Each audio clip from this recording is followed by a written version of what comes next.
Hello guys, welcome to A to Z defence study YouTube channel. तो आज हम आपकी सिविक्स स्टार्ट करने जा रहे हैं, ठीक है। नागरिक शास्त्र, जिसका डे 1 है और ये जैसा कि हमने कहा था 2 दिन में आपकी कंप्लीट हो जाएगी। ओनली 2 वीडियोज़ आएंगी, इसकी पूरी सिविक्स आपकी कंप्लीट हो जाएगी। ये किसके पर्पज़ के लिए है मैंने आपको पहले भी बता चुका हूँ कि ये एयरफोर्स वाई ग्रुप इनटेक 2024 के लिए क्लासेस हैं, ठीक है। जो आपका जिसका पेपर आई थिंक सितंबर या अक्टूबर के मंथ में हो सकता है, ठीक है। 90% चांस है, ठीक है। और जो है आपकी दक्ष बैच की एक प्लेलिस्ट बना दी गई है, जिसमें आपकी सारी जो वीडियोस आ रही हैं यूट्यूब पर वो सब उस दक्ष बैच की प्लेलिस्ट में आपको मिल जाएंगी। दक्ष बैच सिविक्स करके, दक्ष बैच ज्योग्राफी करके है, ठीक है। ज्योग्राफी आपने आपको कंप्लीट करा दी है, उसको आप देख लीजिएगा जाके, जिन बच्चों ने नहीं देखी है, ठीक है। चलिए स्टार्ट करते हैं। तो देखिए सिविक्स में क्या है। सिविक्स है नागरिक शास्त्र, मतलब सिविक्स में देखिए बेसिकली क्या पढ़ना होता है हमें, संविधान सबसे मेन, ठीक है।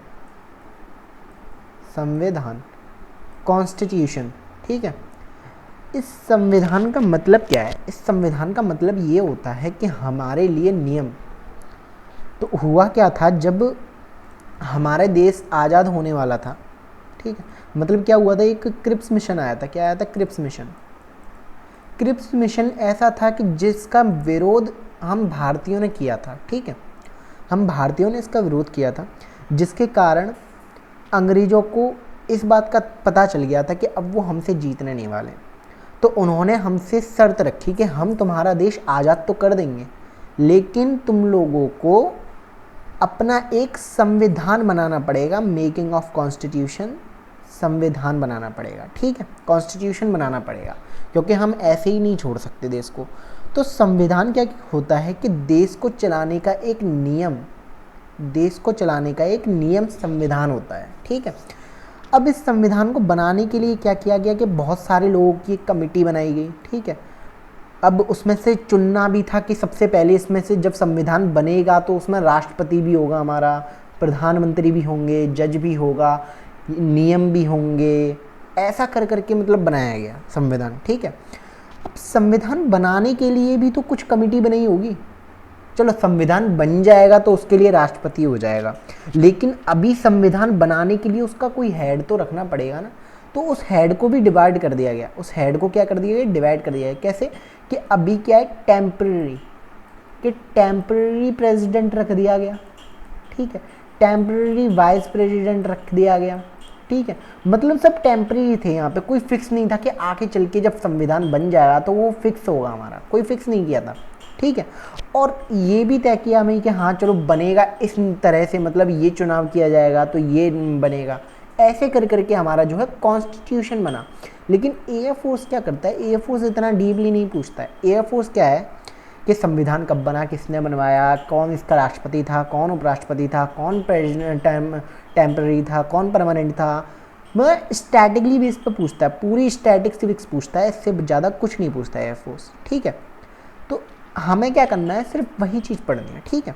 चलो तो देखो, जो हमारा संविधान बना था तो उसमें कुल इतने मेंबर लिए गए, 389 मेंबर्स, ठीक है। और इसकी पहली जो मीटिंग हुई थी 9 दिसंबर 1946 को। हमारा जो देश था वो कब आज़ाद हुआ? 1947 में हुआ था, सॉरी 1947। तो वही है 1946 को क्या है, हमारा देश हमारे देश का संविधान की पहली बैठक हुई थी। इसको अटेंड कितने लोगों ने किया था? 389 मेंबर्स में से सिर्फ 211 लोगों ने इसको अटेंड किया था, मीटिंग को, ठीक है। अब बात करते हैं कि टेम्पररी प्रेसिडेंट कौन रखे गए इस सभा के। अस्थायी राष्ट्रपति सच्चिदानंद सिन्हा थे। कौन थे? सच्चिदानंद सिन्हा। और फिर जब परमानेंट राष्ट्रपति बने तो वो कौन थे? डॉक्टर राजेंद्र प्रसाद, सबको पता है ये, ठीक है। डॉक्टर राजेंद्र प्रसाद हमारे परमानेंट थे। अब मैं आपको इसमें से जो मोस्ट इंपॉर्टेंट क्वेश्चंस हैं वो भी बताऊंगा, ठीक है। इतना तो इम्पोर्टेंट है ही जो नोट्स हैं, लेकिन उसमें से मोस्ट इंपॉर्टेंट कौन से हैं वो भी बताऊंगा। ऑब्जेक्टिव रेजोल्यूशन, ऑब्जेक्टिव स्टेटमेंट, दोनों एक ही होते हैं, ठीक है। संकल्पना प्रस्ताव या उद्देश्य का प्रस्ताव, ये संविधान का दर्शन था। इसे नेहरू जी ने पारित किया था कब?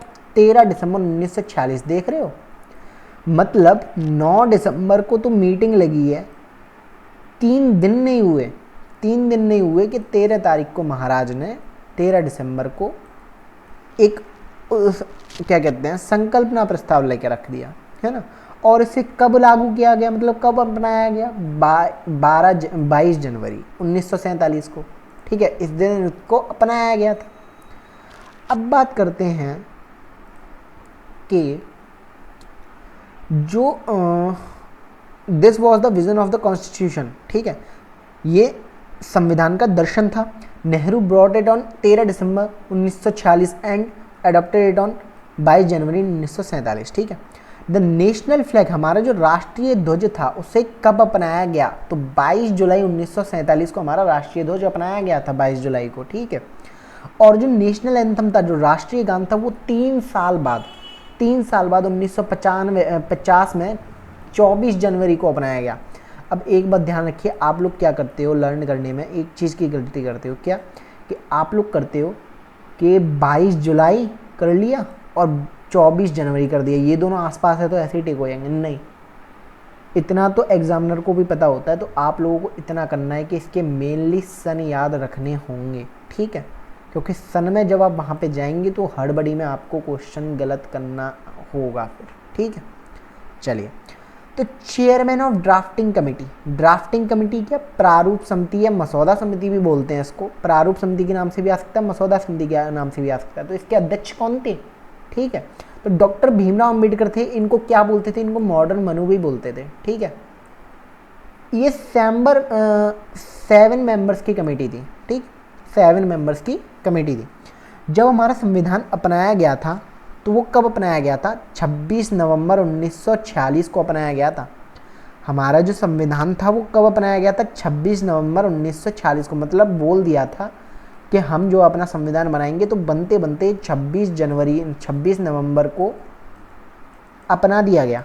लेकिन इसको लागू कब किया गया, लागू करने और अपनाने में बहुत फ़र्क होता है। लागू तो ठीक है, हम इसको अपना लेते हैं, ये हमारा बेटा है ना, लेकिन उसको रजिस्ट्री करने में भी तो टाइम लगेगा, कि जिस दिन हमारा बेटा बन जाएगा वो, ठीक है, एडॉप्ट करते हैं जब चाइल्ड को, तो क्या होता है कि हाँ हमने इसको अपना लिया, ये हमारा बेटा चाइल्ड है, ठीक है।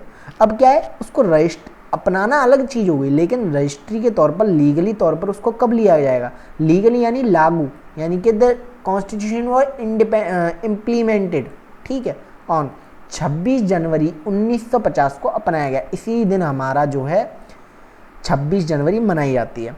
लेकिन 26 नवंबर 1949 को क्या है, हमारा संविधान दिवस मनाया जाता है। क्या, संविधान दिवस मनाया जाता है, कॉन्स्टिट्यूशन डे मनाया जाता है। इसको नोट कर लीजिएगा, आई थिंक ये नोट में नहीं है, इसको आप नोट कर लीजिएगा कि 26 नवंबर 1949 को जो हमारा संविधान अपनाया गया, इसी दिन हमारा 26 नवंबर 1949 को ही संविधान दिवस मनाया जाता है।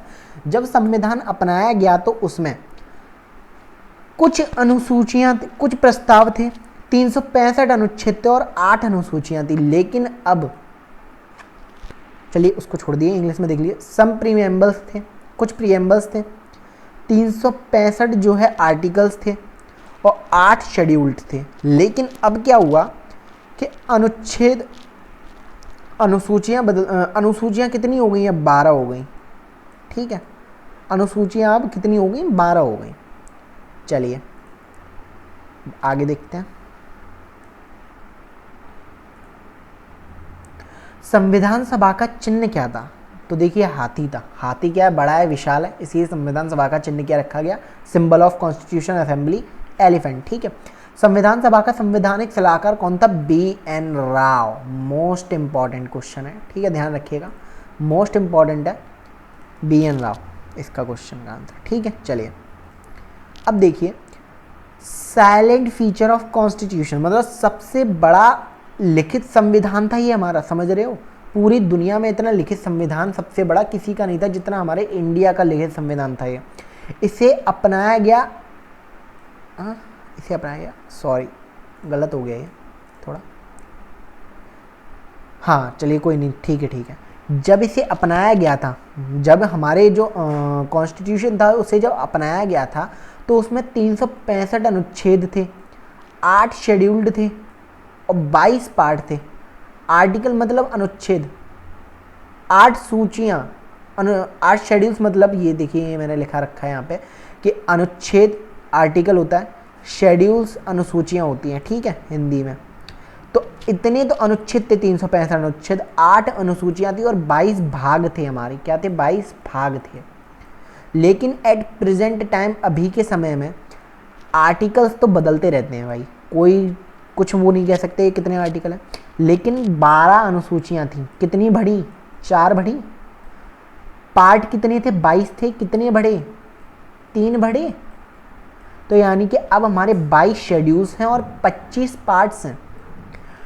जो 42वां संविधान संशोधन था, इसको मिनी कॉन्स्टिट्यूशन कहते थे, और इसके अंतर्गत किसको अमेंड किया गया था, इसके अंतर्गत जो है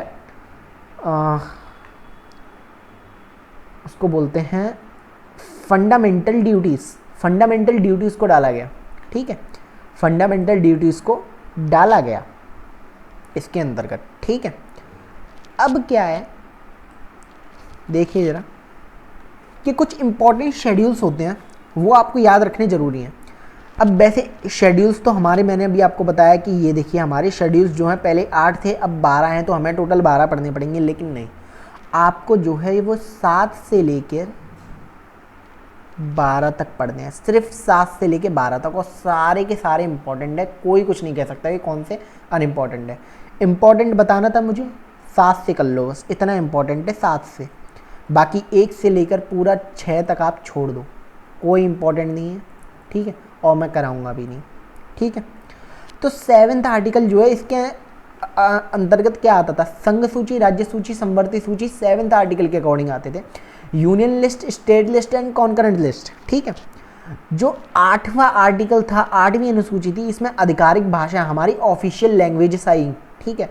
जो 9वां आर्टिकल था, उसमें भूमिगत प्रावधान, लैंड से रिलेटेड है ये, लैंड से, ठीक है, अंडरग्राउंड प्रोविजन से भूमिगत प्रावधान, it's added from first amendment, समझ रहे हो। पहले कितने थे, 8 थे ना, तो बाद में जोड़े गए, मतलब संविधान संशोधन से जोड़े गए ना। पहले 8 थे हमारे, हमने इतना पढ़ा, लेकिन उसके बाद जो 9वां आया, 10वां आया, 11वां आया, ये कैसे आ गए, अमेंडमेंट से लाए गए ना। किससे, अमेंडमेंट से ही तो लाए गए, ठीक है। तो अमेंडमेंट से कैसे लाए गए कि जो 9वां आर्टिकल था उसको फर्स्ट अमेंडमेंट से जोड़ दिया गया। इसके अंतर्गत क्या था, अंडरग्राउंड प्रोविजंस आए, it's added from first amendments, ठीक है। इसके अंदर क्या है, जो हमारे जितने भी भूमिगत निर्णय थे वो लिए गए। 10वां आर्टिकल, दल बदल विरोधी कानून, ठीक है, दल बदल विरोधी कानून, एंटी डेफिशिएंसी लॉ, ठीक है, इसको 52nd अमेंडमेंट से जोड़ा गया था। 11th में पंचायती राज आया, पंचायती राज, ये सबसे पहले कहाँ लागू किया गया था पंचायती राज, ये नागौर में किया गया था, नागौर में। नागौर एक जिला है राजस्थान का, जहाँ सबसे पहले पंचायती राज लागू किया गया, ठीक है। अब बात करते हैं लास्ट 12th वाला, इसके अंतर्गत म्यूनिसिपैलिटीज, नगर पालिका आई, ठीक है, इसको 74th अमेंडमेंट से जोड़ा गया, 47th संविधान संशोधन से जोड़ा गया, इतना ध्यान रखिएगा। ये सब के सब इंपॉर्टेंट है 7 से लेकर 12 तक। सब इम्पॉर्टेंट पॉइंट्स, कुछ इंपॉर्टेंट पॉइंट्स हैं। जो संविधान बनने में कुल कितने टाइम लगा, 2 साल 11 महीने 18 दिन, ये आई थिंक कोई ऐसा होगा नहीं जिसको ये नहीं पता होगा। संविधान सभा के उपराष्ट्रपति या उपाध्यक्ष कौन थे, vice president of the constitution assembly, तो H.C. मुखर्जी और V.T. कृष्णमाचारी थे, ठीक है। चलिए, संविधान को सजाया किसने, नंदलाल बोस ने, ध्यान रखिएगा, मोस्ट इंपॉर्टेंट क्वेश्चन है, नंदलाल बोस ने सजाया गया था। ये 23 मई 2023 को एयरफोर्स ने सेकंड शिफ्ट में पूछा था, किसमें, सेकंड शिफ्ट में पूछा था, ठीक है, ध्यान रखिएगा, इसलिए इंपॉर्टेंट है। अब देखिए, ये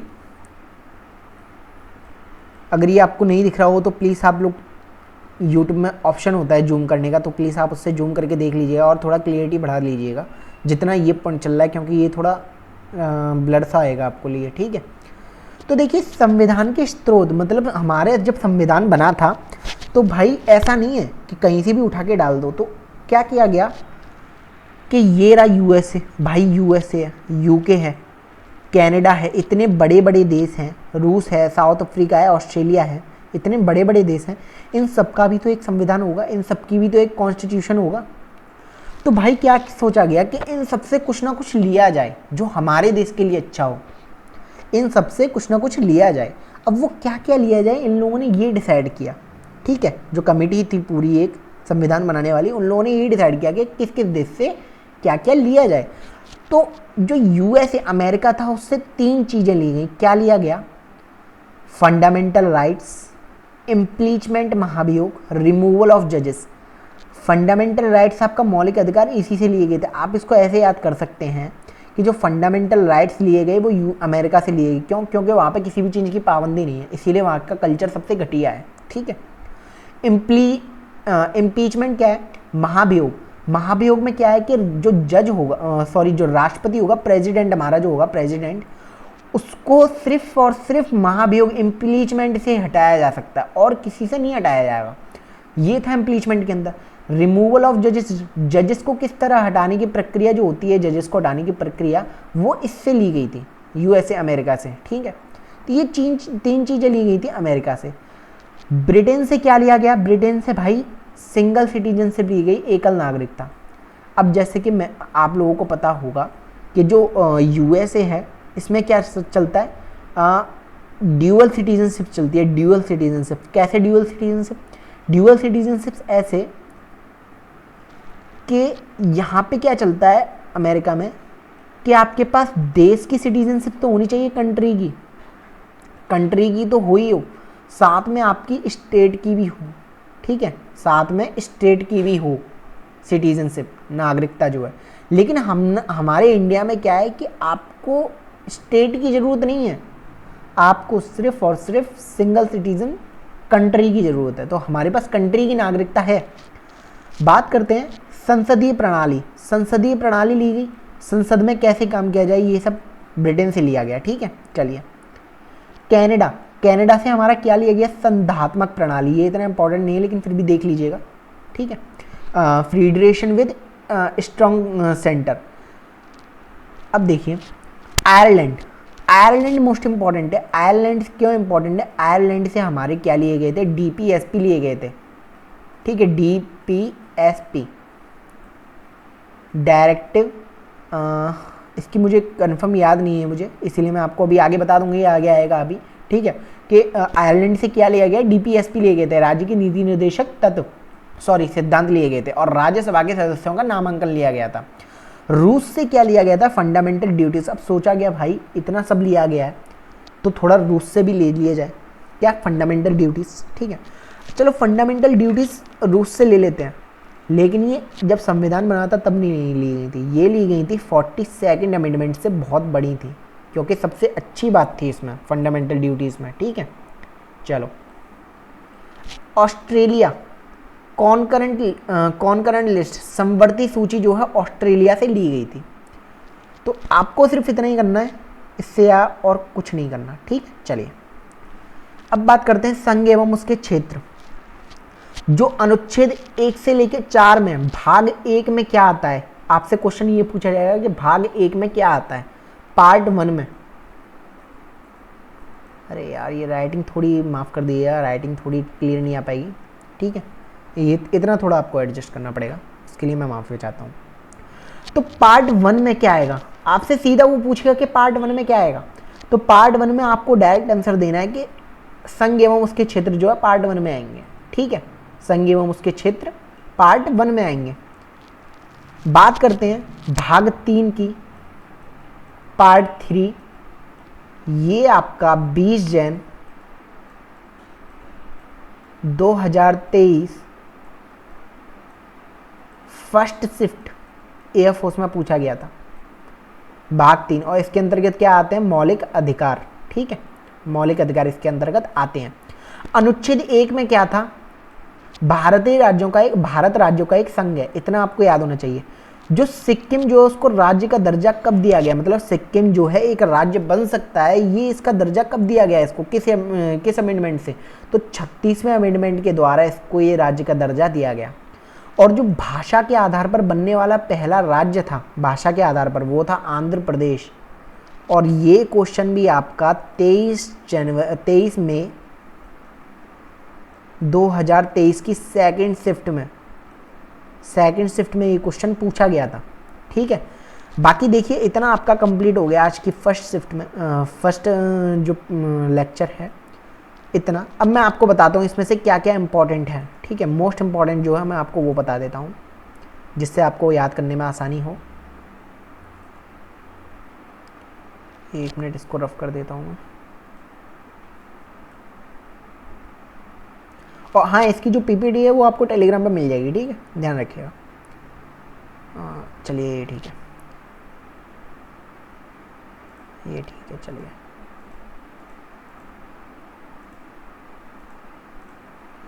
तो देखिए इसमें से आपको क्या करना है, ये इंपॉर्टेंट नहीं है इतना। फर्स्ट मीटिंग टेम्पररी परमानेंट दोनों। संकल्पना प्रस्ताव कब पारित किया नेहरू ने। ठीक है, राष्ट्रीय ध्वज कब अपनाया गया। नेशनल एंथम भी एक बार कर लीजिएगा, इंपॉर्टेंट है। प्रारूप समिति के अध्यक्ष, drafting committee.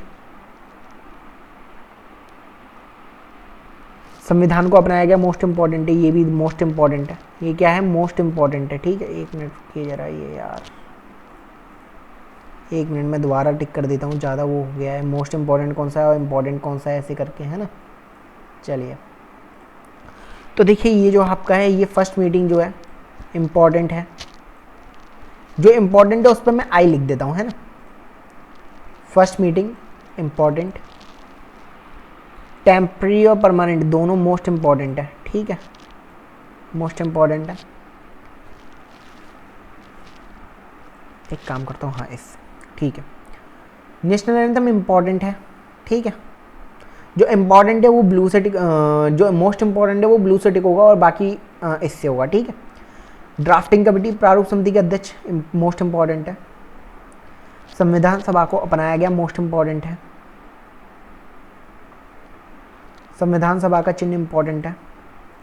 BN Rao, most important है। जब संविधान अपनाया गया, ये मोस्ट इम्पॉर्टेंट है।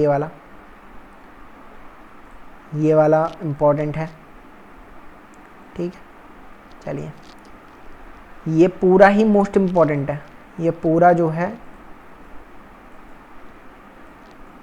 मोस्ट इम्पॉर्टेंट है, ध्यान रखिए पूरा। ठीक है, इसमें से कुछ इम्पॉर्टेंट नहीं है। हाँ, एक चीज़ है,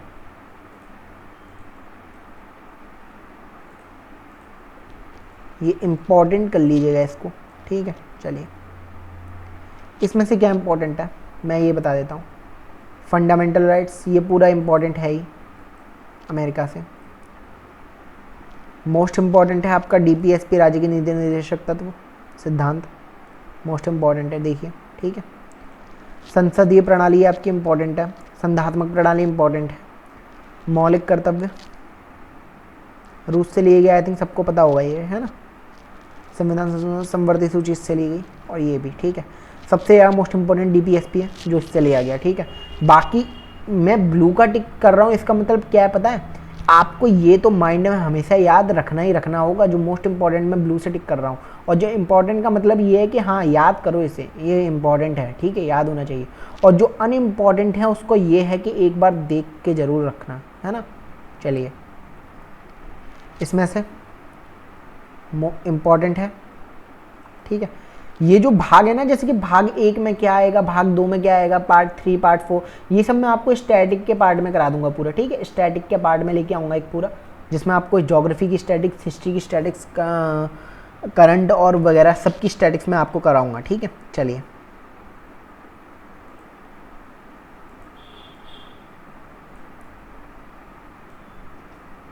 अब देखिए आपको जो है ये इम्पॉर्टेंट है और ये भी इम्पॉर्टेंट है। बाकी देखिए इतना ही इम्पॉर्टेंट है, मोस्ट और इम्पॉर्टेंट। ठीक है, बाकी इतने में से आपको याद करना है पूरा। और आपका जो है थर्ड वीडियो जो होगी ना, आपकी थर्ड वीडियो, ये अभी आपको 2 वीडियो हो जाएंगी, एक वीडियो ये हो गई और सेकंड वीडियो जो होगी वो आपकी इसी की सिविक्स की हो जाएगी, इसी की सेकंड पार्ट में।